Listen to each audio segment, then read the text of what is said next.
தைரியமாக சொல் நீ மனிதன் தானா. இது மெட்டுக்கு வார்த்தை எழுதியிருக்காரு வாலி. வாலி என்ன போயிட்டு மெட்டுக்கு கொண்டு மெட்டுக்கு வார்த்தை கொண்டு போயிட்டார். எம்ஜிஆர் வாலியை கூப்பிட்டுருக்காரு.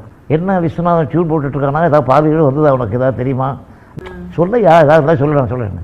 இந்த ஆள் கொண்டு போய் அந்த வார்த்தையை காமிச்சிட்டார். தைரியமாக சொல் நீ மனிதன் தானாங்கிற வார்த்தை இருக்கு இல்லையா, அதை கொண்டு போய் காமிச்சிட்டார். பிரமாதமாக இருக்குது வாலி, இதை நீ ஓகே பண்ணிவிட்டு நான் சொல்லேன்னு சொல்லி பேசிவிட்டேன். ஆனால் இந்த மாதிரி எம்ஜிஆர் ஓகே, எம்ஜிஆரை மெட்டு போட்டார். நான் நீ எனக்கு காரணம் எப்படி அங்கே கொண்டு போய் காமிச்சாங்க.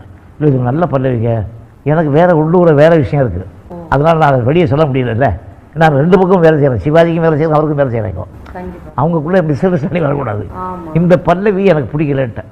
தைரியமாக சொல்லி மனிதன் தான் நான் வேணும்னு சொன்னேன். தைரியமாக சொல் நீ மனிதன் தானா. மனித தத்துவத்தை பற்றியான பாட்டு வாலியனாவும் கேட்குறாரு. நல்லா தானே இருக்குது சொன்னேன், இது ஏன் மாற்றணுங்கிறீங்க. இல்லை எனக்கு இது பிடிக்கல, வேறு எழுதுங்க. எழுத மாட்டேங்கிறாரு. எனக்கு எம்ஜிஆருக்கும் வாலிக்கு சண்டை பண்ண வாலிகிட்ட சொன்னேன் ரகசியமாக. இந்த மனிதன் தத்துவத்தை பற்றி சிவாஜிக்கு ஒரு பாட்டு எடுத்திருக்கேன். யாரடா மனிதன் எங்கே, கூட்டிவா அவனை இங்கே. சிவாஜி எழுதின பாட்டு கவிஞர். இந்த பாட்டு வாலிக்கிட்டே நான் சொல்லக்கூடாது, எனக்கு பிடிக்கலன்னு சண்டை போட்டுட்ருக்கேன். இல்லை இதான் வேணும் அப்படின்னு ரெண்டு பேரும் பிடிவாதம். நான் மெல்ல அன்றைக்கி ராத்திரி கவிஞரை பார்க்க போனேன். போய் கேட்டேன், இந்த மாதிரி பல்லவி கொஞ்சம் மாற்றி கொடுங்க எனக்கு. விளையாடுறியா நீ, அவர் சொந்த படம் லட்சுமி கல்யாணம் ஆர்கெஸ்ட்ரா படம் கொடுத்துட்டேன், இதை மாற்றுக்கிறேன். இப்போ கொழுப்பு அவனுக்கு திட்டாதில்லை. நான் அந்த மேட்டரையும் சொல்ல முடியாது, இந்த மேட்டரையும் சொல்ல முடியாது, ரெண்டும் தவிக்கிறேன் நான்.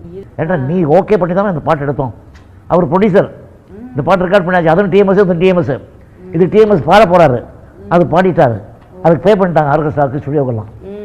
காலில் விழுந்து கெஞ்சினேன், இந்த பல்லவி மாற்றிருங்க. முடியாது போடா போடல. பேசாமல் எம்ஜிஆர்ட்ட வந்தேன். ஏன் தயங்குற, இல்லைங்க இந்த பல்லவி நல்லா இந்த பாரு, இந்த மாதிரி பொய்யெல்லாம் சொல்ல எனக்கு பிடிச்சிருக்கு. நான் தானே நல்லா இல்லைன்னு சொல்லுவேன், நீ இப்போ நல்லா இருக்கிறீங்க. நான் அப்போ தான் சொன்னேன், இல்லை ஒரு சின்ன விஷயம், நான் இந்த மாதிரி பாட்டு இந்த மாதிரி அர்த்தத்தில் யாரடா மனிதன் அங்கேன்னு போட்டிருக்கேன், தைரியமாக சொல் மனிதன் தானே உங்களுக்கு போட்டிருக்கேன். நாளைக்கு ரெண்டும் படம் ரிலீஸ் ஆச்சுன்னா என்ன நீங்கள் திட்டுவீங்க, அவர் என்ன திட்டுவார், பாடி காமினார். பாடினேன். இதை பற்றி எந்த கெட்ட பேர் வந்தாலும் என்ன சேரும், தைரியமாக சொல்லு, அதையும் வச்சுக்கோ இதையும் வச்சுக்கோட்டார். அது எம்ஜிஆர். ஸோ எதுக்கு நாங்கள் இப்படியெல்லாம் சிக்கலில் அவசப்படுவோம். ஆனால் இருந்தாலும் ரெண்டும் ஹிட் இருக்கு.